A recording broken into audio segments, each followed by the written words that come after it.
நிறைய கூட்டம் இருக்குது, நிறைய சபை இருக்குது, ஐக்கியம் இருக்குது. ஆனால் வந்து என்னென்னா உறவு இல்லை. தேவ பிரசன்னத்தை விட்டு ஓடுவோம்.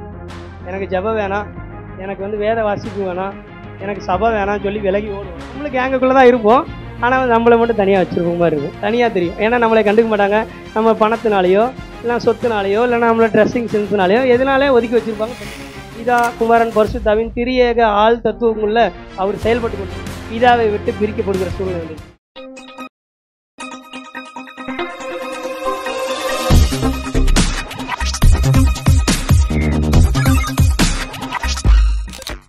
ஃபேமிலி ஃபங்க்ஷனுக்கெலாம் போவோம், திருமணத்துக்கு, அப்புறம் ஏதாவது காது குத்து, இல்லைனா வந்து யாராவது கூப்பிட்றாங்க கல்யாணம், இப்படிலாம் போகிறப்ப என்ன நடக்கும், எல்லாம் உறவுக்காரங்க வருவாங்க, ஃபேமிலி வருவாங்க. உங்கள் சாரி எங்கே எடுத்தீங்க, இந்த செயின் நல்லா இருக்கு, எங்கே எப்படி வந்தீங்க, காரில் வந்தீங்களா பஸ்ஸில் வந்தீங்களா, எல்லாம் பேசுவாங்க, எல்லாம் பழகிட்டு இருப்பாங்க, எல்லாம் கேங்காக தான் உட்காந்துருப்பாங்க. அந்த நேரத்தில் மட்டும் நம்மளும் கேங்குக்குள்ளே தான் இருப்போம், ஆனால் நம்மளை மட்டும் தனியாக வச்சுருப்போம் மாதிரி இருக்கும். தனியாக தெரியும். ஏன்னா நம்மளை கண்டுக்க மாட்டாங்க. நம்ம பணத்தினாலேயோ இல்லை சொத்துனாலேயோ இல்லைனா நம்மளோட ட்ரெஸ்ஸிங் சென்ஸ்னாலேயோ எதனாலே ஒதுக்கி வச்சுருப்பாங்க, தள்ளி வச்சுருப்பாங்க. ஆனால் எப்படி இருப்போம், கூட்டத்துக்குள்ளே தான் இருப்போம், சொந்தக்காரங்க மத்தியிலையும் எல்லாம் போயிருப்போம் வந்திருப்போம். ஆனால் வந்து எப்படி இருப்போம், தனியாக இருப்போம். சாப்பிட போகிறப்ப எல்லாம் கீழே உட்காந்து ஒன்றா தானே பேசிகிட்டு இருந்தோம், விளையாண்டுட்டு சிரிச்சிட்டு இருந்தாங்க. இப்படி போயிட்டு இப்படி திரும்புறக்குள்ளே என்ன ஆயிடுச்சு, எல்லாம் சாப்பிட போயிட்டாங்க. எங்கடான்னு ஃபோன் பண்ணி கேட்டால் என்ன சொல்லுவாங்க, நாங்களாம் சாப்பிட பந்தியில் உட்காந்துருக்குறோம், வா நீயும் வா சாப்பிட போகலான்னு. ஏன்னா சொல்ல மாட்டீங்களா, போகிறப்ப கூப்பிட மாட்டீங்களான்னா, இல்லை இல்லை வந்துட்டு இருந்தால் நீ வந்திருப்பேன்னு நினச்சோம், மறந்து போயிட்டோம். நம்மளாம் மறக்கப்பட்டவர்களாக இருந்திருப்போம், தள்ளப்பட்டவர்களாக இருந்திருப்போம், இல்லைனா ஒதுக்கப்பட்டவர்களாக அசிங்கப்படுத்தப்பட்டவர்களாக இருந்திருப்போம். அங்கே போவோம், சாப்பிட்ற இடத்துல என்ன நடக்கும், பந்தி நடக்கிறப்ப எல்லாத்துக்கும் இலை போட்டு போயிருப்பாங்க. அங்கே பார்த்து எல்லாம் உட்காந்து சாப்பிட ஆரம்பிச்சிருவாங்க. நம்ம மேலே போகிறப்ப வா வா உனக்கு ஒரு இடம் இருக்குது. அது என்னன்னா ஆள் எல்லாம் தீர்ந்துருச்சு, எக்ஸ்ட்ரா இருக்கிற இடம். அந்த இலையில வந்து சாப்பாடு கூட போட்டிருக்க மாட்டான் சர்வர். என்ன பண்ணியிருப்பாங்க, வர்றப்ப உட்கார்றப்ப போட்டுக்கலாம், நீங்கள் உங்கள் இதில் போட்டு போகிற இருக்கிற இலையெல்லாம் போட்டு போவாங்க. எல்லாம் மச்சான் வந்துடும் மச்சான் சாப்பிட்றோம், நாங்கள் சாப்பிட்டுக்கிட்டே இருப்போம், அவன் உட்காந்துக்கிட்டே இருப்போம். ஒரு ஆள் மட்டும் வரும் சாப்பாடு. அப்புறம் கொஞ்சம் கொஞ்சமாக ஒவ்வொன்று என்ன போடுவாங்க, இலை போடுறது, பரிமாறுறது, சாப்பிட்றதுன்னு. அவன் பாதி சாப்பிட்றக்குள்ள இங்கே என்ன செஞ்சுருவாங்க, மச்சான் கை காயுதுடா, நாங்கள் வெளியில் சாப்பிட்டு வெயிட் பண்ணிட்டு இருக்கிறோம், நாங்கள் வெயிட் பண்ணுறோம், நீ வந்துரு சாப்பிட்டு வந்துரு. எல்லாரும் எந்திரிச்சு போயிடுவாங்க, நம்ம உட்காந்து சாப்பிட்டுட்டு இருப்போம். அதுக்கு மேலே என்ன நடக்கும், சாப்பிட தோணுமா, எத்தனை சக்குன்னு விளையாடுறாங்க, சாப்பிட தோணாது, இறங்காது. தண்ணி குடிக்க தண்ணி தாகமா, அப்படியே இங்கேருந்து எச்சி முழுகிற மாதிரி முழுகும், தொண்டையெல்லாம் வறண்டு போகும், அப்படியே காஞ்சி போயிடும். சாப்பிட்லாமா வேணாமா, எந்திரிக்கலாமா உட்காரலாமா, என்ன பண்ணுறது சூழ்நிலை, இலையை மூடலாமா வேணாமா, ஏதாவது சொல்லுவாங்களா, எல்லோரும் போகிறாங்களே, அதுக்கு மேலே சாப்பிடவும் தோணாது, இறங்காது. அப்படியே இலையை மூடி வச்சுட்டு எந்திரிச்சு போவோம். ஆனால் கேங்கோட தான் இருந்தோம். ஃபோட்டோவில், ஸ்டேட்டஸில், ரீல்ஸில் எல்லாம் பார்த்தா ஒட்டுக்காக இருக்கிற மாதிரி தெரியும். ஆனால் அந்த இடத்துல தனிமைப்படுத்தப்பட்ட சூழ்நிலை மாதிரி இருந்தது. இயேசு கிறிஸ்து இதே சூழ்நிலையில் தான் கடந்து வந்தார். எங்கே போனாலும் எங்கே வந்தாலும் என் பிதாவின் சித்தத்தின்படி நான் செய்கிறேன், என் பிதாவை நோக்கி நான் பார்க்கிறேன், அவரிடத்துல நான் கேட்டு நான் ஜெபம் பண்ணி செய்கிறேன், அவருடைய சித்தத்தை செய்கிறேன். அவர் சொன்னாதான் நான் இதை செய்வேன், அவர் சொன்னாதான் இந்த அற்புதம் நடக்கும், அவர் சொன்னாதான் நான் இந்த இடத்துக்கு ஊழியத்துக்கு போவேன், இல்லைன்னா போக மாட்டேன், இதை பண்ணுவேன், இதை பண்ண மாட்டேன். எங்கே போனாலும் என் பிதாவை நோக்கி நான் பார்க்கிறேன், நீங்களும் பிதாவை நோக்கி பாருங்கள். எல்லாமே பிதா குமாரன் பரிசுத்தாவின் திரியேக ஆள் தத்துவமுள்ள அவர் செயல்பட்டு கொண்டிருந்தார். இந்த சிலுவை காரியங்கள் வர வரைக்கும் 4வது வார்த்தைகளோ படிச்ச, இந்தவனே ஏ என்னை கைவிட்டீர்னு. இது இப்போ அந்தகாரத்தை பற்றி பார்த்தோம். இந்த 4 வார்த்தை முடிஞ்சதுக்கப்புறம் என்ன நடந்துச்சு, இருள் சூழ்ந்துருச்சு ஃபுல்லாக. எல்லாம் இந்த நேரம் ஃபுல்லாக இருட்டாயிடுச்சு. 3 மணி வரைக்கும் பயங்கர இருட்டாக இருக்கும், அப்படியே கரு கும்முன்னு. எதனாலனா அவர் பாவம் அறியாத அவர் நமக்காக பாவமானார். பாவியாகல, பாவம் ஆயிட்டார். சுத்தமாக நல்லா வச்சு ஏற்றுக்கொண்டார். அல்லேலூயா. எல்லா பாவத்தையும் ஏற்றுக்கொள்ளும் மூலியமாக என்ன ஆயிடுச்சு, பிதாவை விட்டு பிரிக்கப்படுகிற சூழ்நிலை வந்துருச்சு. அது வரைக்கும் பிதா குமாரன் பரிசுத்தாவின்னு அவருக்குள்ள திரியேக தேவனுக்குள்ள ஒன்றாக இருந்தவங்க பாவம், ஏன்னா அவர் பாவத்தை பானா சுத்த கண்ணர் அல்லவா. பாவம் இருக்கிற இடத்துல தேவன், பிதாவாகிய தேவன் இருக்க முடியாது. நமக்குள்ள ஒரு சின்ன பாவம் இருக்கும்போது பிதாவாகிய தேவன் நமக்குள்ள செயல்பட முடியுமா, முடியவே முடியாது. அவர் அப்படியே பிரிக்கப்படுறாரு, இவர் தள்ளப்படுறாரு. இவருக்கு அந்த இதை தாங்க முடியல, அந்த எச்சி கூட முழுங்க முடியல. தாகமாக இருக்கிறேன். என்ன தாகம்னா, நான் பிதாவோட சேரணும், ஐக்கியத்தில் பலப்படணும் அவரோடு. இது வரைக்கும் நம்ம தாகம்னா, இத்தனை நாட்களில் நானே நேற்று தியானிக்கிற வரைக்கும் என்ன நினச்சிட்டு இருந்த தாகம்னா, தண்ணி தாகம், இல்லைன்னா ஆத்தும தாகம், ஆத்துமக்கள் ரசிக்கப்படாமல் இருக்கிறாங்க. அவர் அப்படிலாம் இல்லை. அவர் வந்த வேலையை முடிச்சிட்டாரு, ஊழியத்தெல்லாம் ஃபுல்லாக முடிச்சிட்டாரு. அவர் இருந்த காலகட்டத்தில் நமக்காக அடுத்தடுத்து வச்சிருக்காரு. ஆனால் அவர் தாகப்பட்டிருந்தா, ஆத்தும தாகம் இருந்திருந்தா, அவர் ஏதோ ஒரு ஆத்மாவை விட்டுட்டு போயிருந்தா தாகமாக இருக்கிறேன்னு சொல்லியிருக்கலாம். ஆனால் அவருடைய தாகம் என்னென்னா, பிதாவோடைய ஐக்கியம் வந்து எனக்கு முறிந்து போச்சு, கேப் ஆயிடுச்சு, பிளவுபட்டு போச்சு, என்னால் ஆண்டவரோட பேச முடியலையே, இருக்க முடியலையே. இது வரைக்கும் ஒன்றாக இருந்தோம், இப்போ எப்படி கேங் எல்லாம் சேர்ந்துட்டு போனால் ஒன்றா இருந்தோம், சாப்பிட போன இடத்துல தனியாக விட்டு போனாங்க. பிதாவாகிய தேவன் அப்படியே இயேசு கிறிஸ்துவ தனியாக விட்டு போன சூழ்நிலை. அவர் தனியாக இருக்கிறாரு, தாகமா இருக்கிறார், நான் தாகமா இருக்கிறேன், நான் எப்போ உங்களோட சேருவேன். ஒரு வார்த்தை தான் கேப்பு. அந்த ஒரு வார்த்தை அவர் பிரிவே தாங்க முடியல.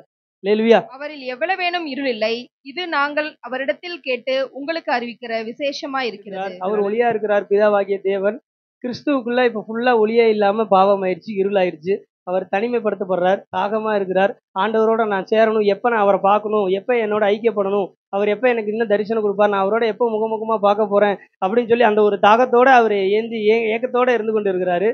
இந்த மாதிரி சூழ்நிலை எப்படின்னா, பிதாவை விட்டு தனியே பிரித்து வைக்கிற சூழ்நிலை, தனியே வந்த சூழ்நிலை, பிதாவோட சேர முடியாத சூழ்நிலை. ஆண்டவரோடு இயேசு கிறிஸ்துவே அந்த சூழ்நிலை வந்துருச்சு. ஆண்டவரே நான் பாவம் செஞ்சுட்டேன், ஆண்டவரே நான் வந்து இன்னைக்கு பைபிளை வாசிக்கல, ஆண்டவரே இன்னைக்கு நான் வந்து உம்மை தேடல அப்படின்னு சொல்லி பிதாவை விட்டு அவர் தனியே வந்த சூழ்நிலை, தனித்து விடப்பட்ட சூழ்நிலை. தனிமையா இருப்பது நல்லதல்லன்னு ஆண்டவர் சொல்றாரு, வசனம் சொல்லுதுல. ஆண்டவர் வந்து பிதாவை விட்டு தேவனை விட்டு தனிமையா இருப்பது நல்லதல்ல. ஆதாம் ஏவாளுக்கு அதான் சொன்னார், நீங்க தனிமையா இருக்கக்கூடாது, என் கூட தான் இருக்கணும் அப்படின்னு. நம்ம எல்லாருக்கும் அதுதான் ஆண்டவர் சொல்றாரு. நம்மளாம் நிறைய நேரத்துல தனிமையா போயிடுறோம். இல்லையா? ஒரு வீட்டுல ஒரு செல்லமா ஒரு நல்லா நம்மளை வளர்த்துட்டு இப்போ அன்பா நல்லா இருக்காங்க, குடும்பத்துல 3 பேர் இருக்கிறாங்க, பசங்கன்னா செல்லமா வளர்க்குறாங்க, நல்லா இது பண்ணிட்டு இருக்காங்க. திடீர்னு ஒரு தப்பு பண்ணிட்டாங்கன்னு சொல்லிட்டு என்ன பண்ணிடுறாங்க, வீட்டுல இருந்து துரத்தி விட்டுறாங்க. எங்கேயோ போ, வெளியே வா, இனிமேல் வீட்டுக்கு வராத அப்படின்னு. எப்படி இருக்கும் திடீர்னு? நம்மளாம் வீட்டில் இருக்கிறோம், பிள்ளைங்க பசங்க அம்மா அப்பா எல்லாம் இருக்கிறப்ப திடீர்னு ஒரு ஆளை மட்டும் நல்ல செல்லமா இருந்தவங்க திடீர்னு துரத்தி விட்டா வெளியில வரக்கூடாது அப்படின்னா என்ன ஆயிரும்?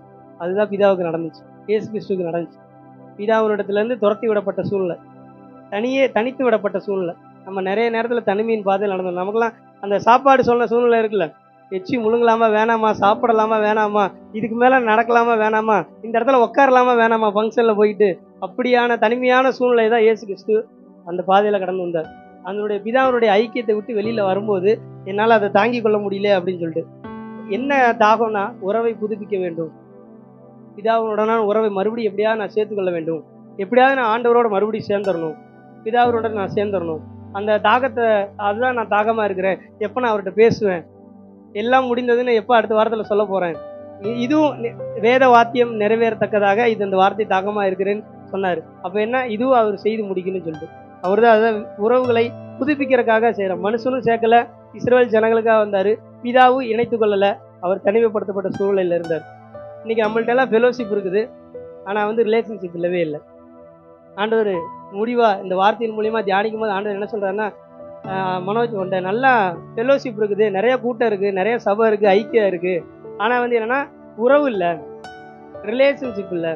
நமக்குள்ளேயும் நிறைய ஃபெலோஷிப்ல இருக்கிறோம், கூட்டம் கூட்டமா இருக்கிறோம், கேங்கா இருக்கிறோம், எங்க போனாலும் ஒரு பெரிய குடும்பம் நம்ம சொல்லிக்கிறோம். கணவன் மனைவி பெற்றோர்கள் குழந்தைகள் பிள்ளைகள் மாமனார் மாமியார் அப்படின்னு சொல்லிட்டு பெரிய வெளியில சொன்னா நம்ம கூட்டு குடும்பம் நம்ம சொல்லிப்போம், நாங்களாம் ஒண்ணா இருக்கிறோம் அப்படின்னு. ஆனா வந்து அண்ணனும் தம்பி பேசிக்க மாட்டாங்க, கூட்டு குடும்பம்னு சொல்லிக்குவாங்க. ஆனா வந்து அக்காவும் தங்கச்சி வந்து சண்டை போட்டுட்டு இருப்பாங்க, அண்ணன் தம்பி அடிக்கிறது. ஒரே இடத்துல இருக்குன்னு சொல்லுவாங்க. மாமியார் வந்து மருமகளை மட்டம் தட்டி நடத்துறது இருக்கும், மருமகள் வந்து மாமியாரை வந்து புருஷன் முன்னாடி நல்லபடியா நடத்துறது, ஆனா அவங்க இல்லாதப்ப வந்து அவங்கள ஏனலமா நடத்துறது, மரியாதை இல்லாமல் நடத்துறது, தள்ளப்பட்டு நடத்துறது, கண்டுக்காம இருக்கிறது, கேவலப்படுத்துறது. ஆனா வெளியில சொல்றப்ப கூட்டு குடும்பம்னு சொல்லி போவாங்க. உறவுகள் இல்லாம, ஆனா ஐக்கிய ஃபெலோஷிப் இருக்கு, ஆனா ரிலேஷன்ஷிப் இல்லை. கணவன் மனைவி ஒன்னா இருப்போம், ஒரே பெட்ல தான் படுத்திருக்கோம்னு சொல்லுவோம், எல்லாம் வெளியில போறப்போ ஒன்னா போவோம், போட்டோலாம் எடுப்போம், ஆனா வந்து ஒருத்தர் பேசி 3 மாசம் ஆச்சு 4 மாசம் ஆச்சுன்னு சொல்லுவோம். வெளியில தனித்து விடப்பட்ட சூழ்நிலை, பிரிக்கப்பட்ட சூழ்நிலை. ஆண்டவர் இந்த 5வது வார்த்தை மூலமா என்ன சொல்றாருன்னா, உறவுகள் பலப்பட வேண்டும், ஐக்கியம் பலப்பட வேண்டும் அப்படின்னு சொல்லிட்டு இருக்காரு. அல்லேலூயா. சபை கூடுகன்னு சொல்றேன், நிறைய பக்கம் சபை கூடுகை நடக்குது. நான் கடந்த கர்த்தருடைய கிருபையில வந்து வாரத்துக்கு ஒரு சபை போயிட்டு இருக்கிறேன். போற பக்கம் போனா ஏகப்பட்ட பிரச்சனை. ஒரு சபையில கூட பிரச்சனை இல்லாத சபை இல்லைன்னு சொல்ல முடியல. எல்லா பக்கம் குறைவு இருக்கு, எல்லா பக்கம் பிரச்சனை இருக்கு, எல்லா பக்கமும் பலவீனங்கள் இருக்கு, எல்லா பக்கமும் பிளவுகள் இருக்கு. ஆனால் ஆண்டவர் எல்லா சபைகளையும் நடத்திட்டு வர்றாரு இது வரைக்கும்.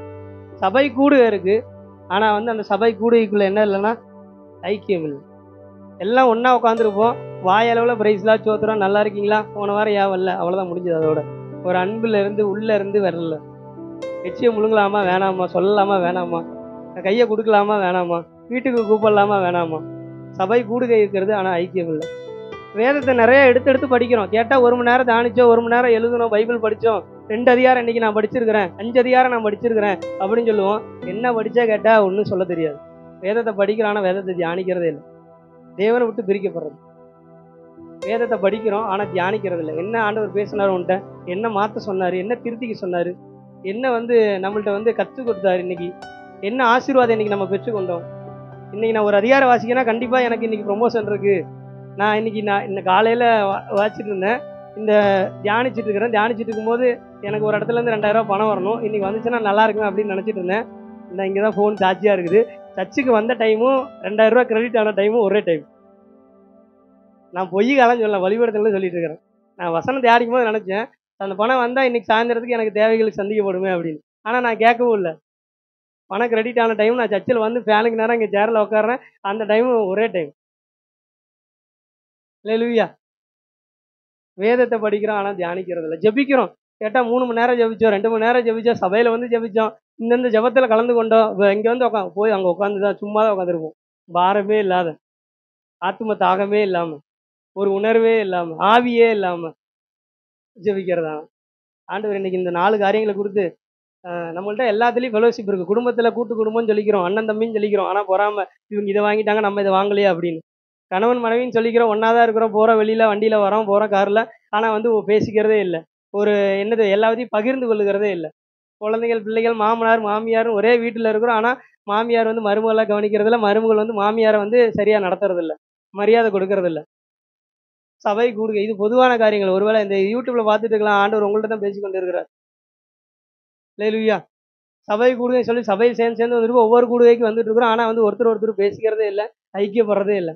ஆண்டவர் எப்பவுமே ஆசீர்வாதமாக பேசுவார், சமாதானமாக பேசுவார், நீ நல்லா இருப்பேன்னு பேசுவார். இல்லை, ஆண்டவர் நம்ம திருத்தம் இதை மாற்றிக்கும் போது, ஐக்கியப்படும் போது, சமாதானப்படும் போது, கணவன் மனைவி பேசிக்கும் போது, மரியாதையோட நடத்தும் போது நமக்கு ஆசீர்வாதம் ஆட்டோமேட்டிக்காக வந்துடும். எனக்கு 2000 ரூபா கிரெடிட் ஆயிடுச்சு. இல்லை, நான் பைபிள் இன்னைக்கு படிக்கல, பைபிளில் நான் தியானிச்சேன், 2000 ரூபா கிரெடிட் ஆயிடுச்சு. எனக்கு வர வேண்டியது வந்துச்சு. உங்களுக்கு வர வேண்டியது வரணும்னா நீங்கள் பைபிளில் தியானிச்சா போதும். சபையில் வந்து சந்தோஷமாக உட்காந்தா போதும். ஏதோ வரணுமே போகணுமே இல்லாமல் வந்து உட்காந்திங்கன்னா நீங்கள் போய் கேட்கணும் தேவையில்லை, கடனை அடைக்கணும் தேவையில்லை. நிச்சயமாக ஆண்டவர் பெரிய காரியங்களை செய்வார். அல்லேலூயா. ஜெபிக்கிறப்ப பாரப்பட்டு ஏதோ நான்லாம் அடிக்கடி சொல்லுவேன், ஜெபிக்கிற பழக்கமே இல்லை எனக்கு. பைபிள் நான் 3 மணி நேரம் 4 மணி நேரம் கூட ஒரு நாளைக்கு வாசிப்பேன். ஆனால் வந்து 10 நிமிஷத்துக்கு மேலே என்னால் ஜெபிக்க முடியாது. ஏன்னா அதுக்கு மேலே பாரம் இருக்காது, தாகம் இருக்காது, உணர்வு இருக்காது. ஆனால் பாட்டு கேட்டுட்டு நடந்துட்டு போயிட்டு இருப்பேன். இது ஒரு இதாகிடுச்சு, இப்போ ஃபேஷன் ஆயிடுச்சு. ஹெட்செட் போட்டுட்டு பாட்டு கேட்டு தான் நான் ஆராதனை பண்ணினேன். 24 hours செயின் பேரில் சும்மா ஹெட்செட்டை போட்டுட்டு இல்லை ப்ளூடூத் ஆன் பண்ணிட்டு பாட்டை ஆன் பண்ணிவிட்டு நம்ம வேலையை செஞ்சுட்டு தான் ஆராதனையில் நானும் 1 hour ப்ரேயரில் இருந்துக்கிட்டேன். ஆண்டவர் ரொம்ப தாகமாக இருக்கிறார். நம்ம எல்லாம் சேர்ந்து ஆண்டவருக்குள்ளே வரணும், பலப்படணும், வேதத்தில் ஜபத்தில் பலப்படணும், ஆத்துமாக்களுக்காக தாகப்படணும், ஊழியம் செய்யணும், சபையில் ஏதாவது செய்யணும், சபைக்கு வரணும். சபை ஆண்டவருக்காக தான் நம்ம வரோம், ஆண்டவரோடு இணைக்கப்படணும். அந்த தாகம் ஒரே தாகம் தான். ஒரு வார்த்தையிலேருந்து இன்னொரு வார்த்தை கேப்பு தான். எல்லாருமே சொல்லுவாங்க, பைபிள் காலேஜில் அடிக்கடி சொல்லுவாங்க, ஒவ்வொரு வசனத்துக்கு இடையில வந்து 1000 வருஷம் கேப்பு கூட இருக்குது, 100 வருஷம் கேப்பு இருக்குது, 10 நாள் கேப்பெல்லாம் இருக்குது. ஆனால் இந்த வசனத்துக்கு கேப்பில் 1 மணி நேரம் கூட கேப்பு இல்லை. அடுத்தடுத்த வசனம் கேப்பு. 4ஆவது வசனத்துக்கு 5ஆவது வசனத்துக்கு என்ன தாகமாக இருக்கிறேன்னு தாங்க முடியல அவரால். 1 மணி நேரம் கூட கேப் இல்லை. அடுத்த வசனத்துக்கு சொல்கிறார், அவரை விட்டு பிரிஞ்சிருக்க பிளவை என்னால் தாங்க முடியல. ஐயோ இன்னைக்கு என்ன ஜெபிக்க, எனக்கெல்லாம் இப்போல்லாம் பைத்தியம் முடிச்சிச்சு. எங்கேயாவது ப்ரேயருக்கு போகல, எங்கேயாவது போய் மெசேஜ் கொடுக்கலன்னா அசிங்கமாக இருக்க மாதிரி இருக்குது. அந்த மாதிரி ஆயிடுச்சு, பைத்தியம் கொடுத்த மாதிரி. எங்கேயாவது யார்த்தையா ஊழியம் பண்ணி ஆகணும், எங்கேயாவது மெசேஜ் கொடுத்தாகணும், எங்கேயாவது போய் ஏதாவது பண்ணி ஆகணும். அவங்களாவது கூப்பிடல, நானாக ஃபோன் பண்ணி உங்கள் வீட்டுக்கு வரேன், இன்றைக்கி வந்துட்டு ஜெபமெண்ட் போகலாம், ஒரு மெசேஜ் கொடுக்கலான்னு இருக்கேன், வரேன்னு நானாக போயிடுறது கிளம்பி. அல்லேலூயா. ஆண்டவர் இன்னைக்கு ஒரே ஒரு கடைசி சிந்தனையோடு நான் முடிக்கிறேன். இந்த வசனம் என்ன சொல்கிறேன்னா, பாவி ஆண்டவரை விட்டு விலகி இருக்கிறவன் தான் தேவ பிரசன்னத்தை விட்டு ஓடுவான். எனக்கு ஜபம் வேணாம், எனக்கு வந்து வேத வாசிப்பு வேணாம், எனக்கு சபை வேணாம்னு சொல்லி விலகி ஓடுவான். ஆனால் நீதிமான் வந்து எனக்கு சபை வேணும், எனக்கு ஜபம் வேணும், எனக்கு வேதம் வேணும், வசனம் வேணும், ஆண்டவருடைய ஐக்கியம் வேணும் அப்படின்னு சொல்லி நீதிமான் ஓடி வருவான். ஆண்டவர் வந்து நம்மளெல்லாம் நீதிமான்களை அவருடைய ரத்தத்தினால நம்ம மாற்றிருக்கார். அல்லேலூயா. தாகமாக இருக்கிறார் ஆண்டவர், நம்மளும் வரணுங்கிறதுக்காக. அவரும் தாகமாக இருந்தார். அவர் தாகமாக இருக்கிறேன்னு சொன்ன உடனே ஆண்டவர் சேர்த்து கொண்டார். அடுத்த வாரத்திலே எல்லாம் முடிந்ததுன்னு முடிச்சிட்டார். நம்மளும் கேட்கும்போது நம்மளுடைய எல்லா தாகங்களையும் ஆண்டவர் தீர்ப்பு வல்லவராக இருக்கிறார். அல்லேலூயா. கண்களை